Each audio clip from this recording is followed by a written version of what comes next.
it was then that they discovered that the property is already encumbered. Therefore, anybody who will transact with them for sanla ay mabibiktima dahil hindi siya kikita nga naman dahil ang property nakasanla na. So, nang mag-verify po ang agents, nakakuha po tayo ng mga dokumento, we decided to conduct an entrapment operation. Matapos i-abort ang Mark Money, inaresto ng mga tauhan ng National Bureau of Investigation, Fraud and Financial Crime Division ang 7 individual na sangkot umano sa Sangla Kolekta Scheme sa Taguig City noong nakaraang linggo. Ayon kay NBI spokesperson Head Agent Palmer Malyari, nang bibiktima umano ang mga naarestong sospek dahil sa pangako nakikita ang isang biktima sa pamamagitan ng pagsasanla ng titulo ng lupa. Ngunit peke pala ang mga ito at nalaman na nakasanla rin pala sa iba ang naturang ari-arian. So ang ginagawa nila, pag inassume na nila yung ownership o kaya yung identity ng agent, at kapag naniwala ka, sinanla sa'yo o nag-expect ka, nakikita ka, if the property is eventually napaisanla na, kikita ka nga naman.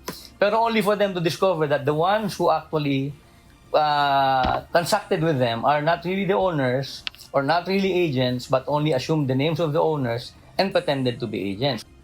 Ayon sa tagapagsalita ng NBI, mayroon umanong kasabwat na peking notarial service ang mga sospek at ginagaya ang pirma mula sa lehitimong abogado.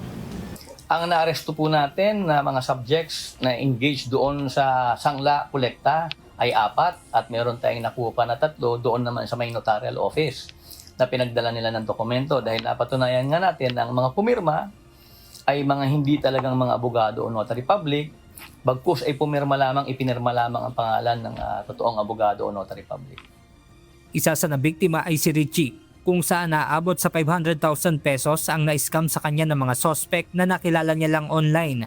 Ang pinakamasaklap po yung siyempre na ano po ako sa 10% na tubo doon sa may inaalok nila, kaya napilitan po ako na ibenta ko po yung lupa na minanan ng tatay ko, na pinamana sa akin ng tatay ko. Bali, yun po yung ginawa kong puhunan doon kasi nga para sa pag-aaral ng mga anak ko na kahit paano tumatakbo na may tubo. Matapos anya ang 2 beses na paunang bayad ay hindi na nagparamdam sa kanya ang kausap na sospek. Maawa po kayo sa mga niloko nyo. Hindi lang po isa at marami pong umaasa sa mga pinangako nyo na puro pangako na wala ng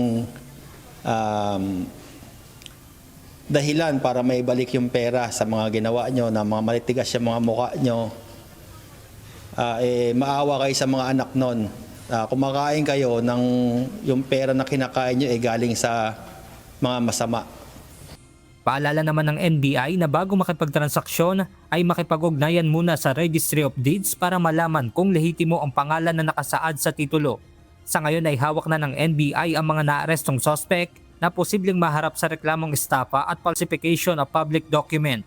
Benedict Samson, UNTV News and Rescue. Diyos ang aming sandigan, serbisyo publiko ang aming pinahahalagahan.